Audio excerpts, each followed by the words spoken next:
तो एक बार फिर से स्वागत है दोस्तों आप लोग का इस वीडियो में। तो दोस्तों आज हम बात करेंगे आईपीएल के पांचवें मुकाबले के बारे में बात करने वाले हैं। और देखिए दोस्तों ये पांचवा मुकाबला गुजरात वर्सेस मुंबई इंडियंस के बीच खेला जाएगा। ये मुकाबला दोस्तों नरेंद्र मोदी स्टेडियम अहमदाबाद में होने वाला है। दोस्तों देखिए ये मुकाबला काफ़ी इंटरेस्टिंग होने वाला है। इंटरेस्टिंग इसलिए होने वाला बात की जाए तो देखिए हार्दिक पांड्या इसके पहले जो कैप्टन थे गुजरात के ही कैप्टन थे, गुजरात टाइटंस के ही कैप्टन थे। इस सीज़न उन्होंने उनको गुजरात से मुंबई में लाया गया है। तो ये थोड़ा इंटरेस्टिंग हो जाएगा, जो गुजरात के क्राउड होगी, जो ऑडियंस होगी, किस प्रकार रिएक्ट करती है हार्दिक पांड्या को लेकर। थोड़ा-सा इंटरेस्टिंग यहाँ पर ये होने वाला है। क्योंकि देखिए अभी 2 सीज़न उन्होंने काफ़ी अच्छा किया था गुजरात में रहकर। पहला सीज़न गुजरात को उन्होंने नहीं, ये नहीं कह सकते कोई एक प्लेयर जिताया। गुजरात की कप्तानी उन्होंने ही की थी। लेकिन देखिए पहला सीज़न जिताया था। दूसरे सीज़न में फाइनल पहुँचे थे लोग। काफ़ी अच्छा प्रदर्शन रहा था दोनों सीज़न में।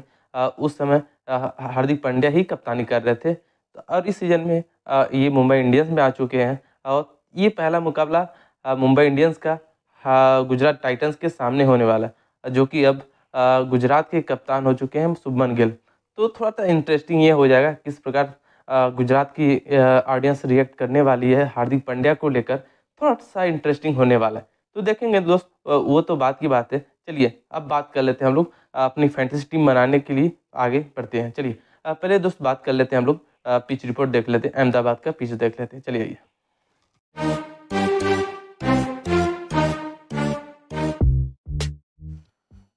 तो चलिए दोस्तों अब हम लोग पिच रिपोर्ट देख लेते हैं। देखिए अहमदाबाद का पिच देख लेते हैं, किस प्रकार ये पिछले मुकाबलों में रिएक्ट की थी, किस प्रकार ये यहाँ पे पिछले मुकाबलों में किसको मदद की है, किसको मदद नहीं की है, कितना टारगेट बना है इस पिच पर। ज़रा उसको एनालिसिस करते हैं और समझते हैं कि इस मैच में ये क्या रिएक्ट कर सकती है, किसको मदद कर सकती है, कितना का टारगेट यहाँ पे बन सकता है। ज़रा उसको देखते हैं, एनालिसिस करते हैं। चलिए आइए, कुछ मुकाबले हैं, पहले उसको समझते हैं। और देखिए एक मुकाबला दोस्त यहाँ पे खेला गया था 28-29 मई 2023 को यहाँ पे खेला गया था।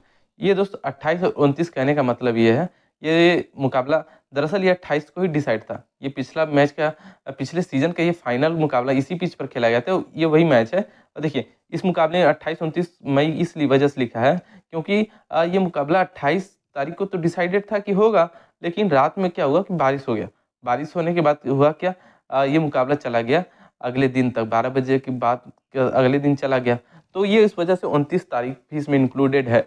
देखिए इस वजह से यहाँ पे 28-29 मई 2023 यहाँ पे लिखा गया है। और देखिए ये मुकाबला दोस्त जीटी वर्सेस सीएसके हुआ था, फाइनल आपको पता ही है। देखिए यहाँ पे पहले बल्लेबाजी करती है जीटी, गुजरात जायंट यहाँ पे पहले बल्लेबाजी करती है। और देखिए बल्लेबाजी करते हुए 214 का टारगेट यहाँ पे देती है सीएसके को 4 विकेट खोकर। और इसमें देखिए इस इनिंग में साई सुदर्शन ने काफ़ी अच्छी बल्लेबाजी की थी। यहाँ पे 96 रन की इनिंग साई सुदर्शन ने बनाई थी। और देखिए और रिद्धिमान साहा का 54 रन का योगदान रहता है। और फास्टर को 3 विकेट मिले थे यहाँ पे और स्पिनर को मात्र 1 ही विकेट यहाँ पे मिला है। और देखिए जब चेस करने आती है यहाँ पे सीएसके, तो सीएसके यहाँ पे 171। और एक बात ध्यान रखिएगा, ये मैच 15 ओवर का हो गया था। पहला तो इनिंग 20 ओवर का हो गया था, लेकिन उसके बाद बारिश आ गई। अब बारिश होने के बाद ये मैच 15 ओवर का कर दिया गया। 15 ओवर का हो गया तो टारगेट क्या हो गया, कम कर दिया गया था। 5 ओवर कम हुआ, टारगेट कम हो गया, 170-71 का हो गया था।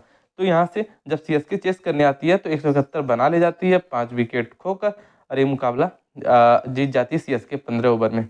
और देखिए यहाँ पे डेवन कॉनवे ने 47 की इनिंग खेली थी, शिवम दुबे ने 32 की। और इस इनिंग में जो विकेट गिरा था, फास्टर को 3 विकेट मिला है और स्पिनर को 2 विकेट यहाँ पे मिले हैं। कुछ इस प्रकार से ये दोस्तों मुकाबला था। और दोस्तों देखिए यहाँ पे समझने वाली बात ये है, यहाँ पे रन बनते हैं ठीक ठाक, यहाँ पे रन बनते हैं। और देखिए जो विकेट की बात की जाए, विकेट की स्पिनर और फास्टर दोनों को मिलते हैं इस पिच पर। क्योंकि देखिए स्पिनर को सेकंड इनिंग स्पिनर जो होते हैं वहाँ पे ज़्यादा कारगर साबित हो सकते हैं। क्योंकि देखिए जब आप चेस करने जाते हैं, जब पहले टारगेट सेट हो जाते हैं, जब आप चेस करने जाते हैं तो वहाँ पर एक प्रेशर होता है कि इस टारगेट को हमको अचीव करना है, पहुँचना वहाँ तक।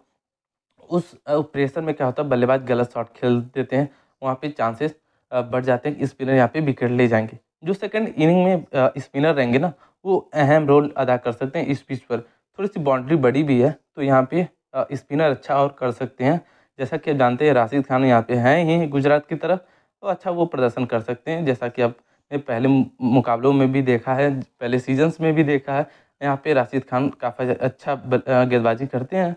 और देखिए, और बात की जाए दोस्त रन की, टारगेट की, तो टारगेट ठीक-ठाक यहाँ पे बनेंगे। यहाँ पे बल्लेबाज़ी करना ठीक है, आसान है और यहाँ पे रन बनते हैं।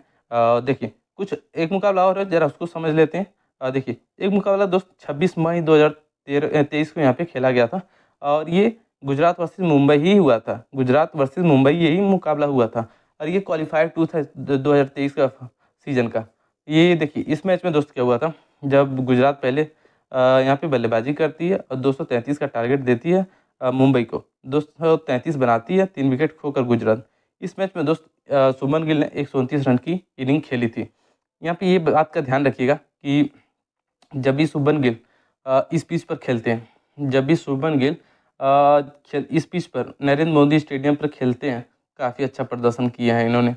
चाहे कोई भी मैच हो, ठीक-ठाक, एक-आध मैच तो किसी का भी खराब हो सकता है, वो तो बात छोड़ के जब भी यहाँ पे खेलते हैं अच्छा योगदान देते हैं शुभमन गिल। अब तो यहाँ पे वो कप्तान भी हैं, अब थोड़ी-सी ज़िम्मेदारियाँ इनके ऊपर और बढ़ गई हैं।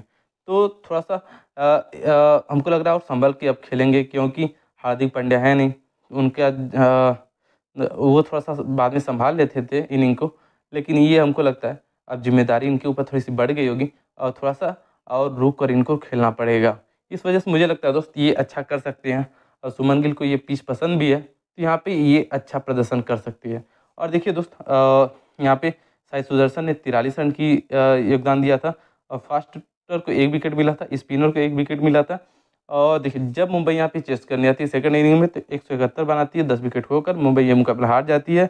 और सूर्य कुमार यादव ने 61 रन की योगदान दिया था, तिलक वर्मा ने 43 रन का योगदान दिया था और फास्टर को यहाँ पे 8 विकेट मिले, स्पिनर को यहाँ पे 2 विकेट मिले हैं।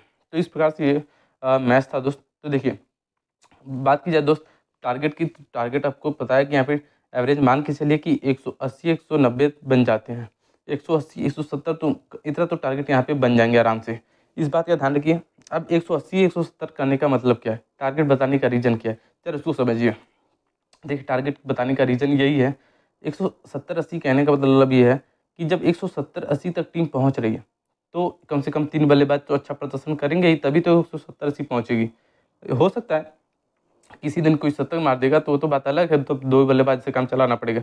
लेकिन तो कहने का मतलब यही दोस्त, कि जब टारगेट बताया जा रहा है तो उसको समझने का कोशिश यही करिए कि अगर ये टारगेट बताया जा रहा है तो यहाँ पे कितने बल्लेबाजों की ज़रूरत हमको पड़ेगी अपने टीम को बनाने में। जैसे कि 170-80 अगर बताया जा रहा है, तो कम से कम आपको 3 बल्लेबाज तो रखने ही पड़ेंगे एक टीम से। इस सब सारी चीज़ों को एनालिसिस करने पर ही आपको सारी चीज़ें आपको और अच्छे से समझ में आएगी और अच्छा आप प्रदर्शन कर पाएँगे। तो ये सब सारी चीज़ों को ध्यान में रखिए। अगर 100 वही हम बताते हैं 120 का टारगेट आपको, तो 120 में तो आपको 2 बल्लेबाज हमको लगता है काम चल जाएगा, 2 से काम लगभग-लगभग चल जाएगा। लेकिन अगर टारगेट आपको बताया जा रहा है 170, 180, 190, तो वहाँ पे समझिए कि आपको यहाँ पे बैट्समैन कम से कम 3 तो रखने ही पड़ेंगे, ठीक-ठाक बैट्समैन यहाँ पे रखने पड़ेंगे। ये सब सारी चीज़ों को ध्यान में रखिएगा दोस्त। देखिए, बात की जाए गेंदबाजी की, गेंदबाजी में आपको दोनों रखना है, दोनों को रखना है। और एक बात का ध्यान रखिएगा, जो सेकंड इनिंग में स्पिनर होंगे उनको ज़रूर रखिएगा। वहाँ पे जो अच्छे स्पिनर्स होंगे सेकंड इनिंग में, अब सेकंड इनिंग कौन खेलेगा ये तो नहीं पता, टॉस के बाद ही पता चलेगा। ये सब सारी चीज़ें को ध्यान में रखिएगा दोस्त। और जो सेकंड इनिंग में गेंदबाजी करेंगे स्पिनर्स, उनको ज़रा-सा ध्यान में रखिएगा। और स्पिनर में राशिद खान तो रख ही लीजिए, चाहे वो फर्स्ट में हो चाहे सेकंड में, उनको तो रखना ज़रूरी ही है। चलिए दोस्त, ये तो बात हो गई पिच रिपोर्ट की। अब चलिए बात कर लेते हैं हम लोग फैंटेसी टिप्स की। चलिए आइए।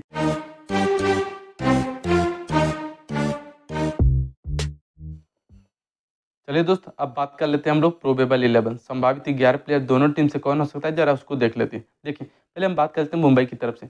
मुंबई की तरफ से बात की जाए तो रोहित शर्मा, ईशान किशन, तिलक वर्मा, सूर्य कुमार यादव, हार्दिक पांड्या, टिम डेविड, मोहम्मद नबी, पीयूष चावला, जसप्रीत बुमराह, विराट कोहली, दिलशान मधुशंकर। मुझे लगता है दोस्त यही टीम होगी, हो सकती है अगले इस मैच के लिए। और देखिए, इसमें दोस्त बात की जाए परफॉर्मेंस की, परफॉर्मेंस आप जान रहे हैं, रोहित शर्मा अच्छा परफॉर्मेंस कर रहे हैं, सूर्य कुमार यादव तो करते ही हैं ठीक-ठाक, हार्दिक पांड्या है ही, और जसप्रीत बुमराह क्या बात है, दिलशान मधुशंकर ये भी अच्छा बॉलर है, ध्यान में रखिएगा। दिलशान मधुशंकर अच्छी गेंदबाजी करते हैं, कोटजे भी अच्छी गेंदबाजी कर लेते हैं, तो इनको ध्यान में रखिएगा। परफॉर्मेंस ये लोग काफ़ी अच्छा करते हैं। और देखिए बात की जाए गुजरात की तरफ से दोस्त, गुजरात की तरफ सुमन गिल, मैथ्यू वेड, साई सुदर्शन, अभिनव मनोहर, डेविड मिलर, विजय शंकर, राहुल तिवतिया, राशिद खान और साई किशोर, स्पेंसर जॉनसन और मोहित शर्मा। ये मुझे लगता है ये टीम होने वाली गुजरात की इस मैच के लिए। और देखिए इसमें दोस्त ध्यान में रखिएगा परफॉर्मेंस में तो सुमन गिल को तो आप ध्यान में रखिएगा, क्योंकि यहाँ पे इनका परफॉर्मेंस काफ़ी इस पिच पे तो काफ़ी अच्छा है इनका, सुमन गिल का।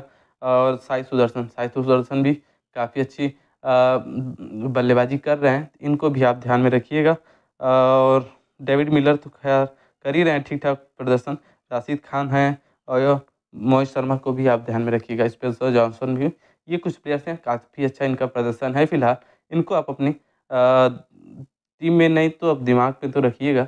अब बाद में वो तो क्लियर हो जाएगा कौन-कौन खेल रहा है, कौन-कौन नहीं खेल रहा है, फिर उस हिसाब से आप अपनी टीम को सेट कर लीजिए। तो इस सब सारी चीज़ों को ध्यान में रखिएगा। और दोस्त देखिए चलिए बात कर लेते हैं हम लोग फैंटेसी टिप्स की बात कर।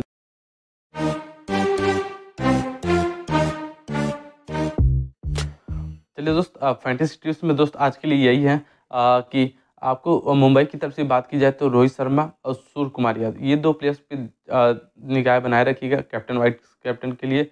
और देखिए और बात की जाए गुजरात की तरफ से तो शुभमन गिल और साई सुदर्शन ये 2 प्लेयर हैं, इन पे नज़र आप बनाए रखिएगा। शुभमन गिल में से आप शुभमन और आप रोहित में से कैप्टन कर सकते हैं। और मुझे जहाँ तक लगता है वाइस कैप्टन के लिए आपको साई सुदर्शन भी ठीक ऑप्शन है और आप सूर्य कुमार यादव ये प्लेयर्स हैं, अच्छा प्रदर्शन यहाँ पे कर सकते हैं, इनको आप ध्यान में रखिएगा। चलिए दोस्त ये तो हो गई। अगर दोस्त आपको ये लगता है कि यहाँ पे आपको जानकारी अच्छी दी जा रही है, आपको समझाया अच्छा जा रहा है, तो उस वीडियो को लाइक कर दीजिए, चैनल को सब्सक्राइब कर लीजिए और आपको पूरे आईपीएल में ऐसे अच्छी-अच्छी वीडियो आपको मिलते रहेंगी। तब तक के लिए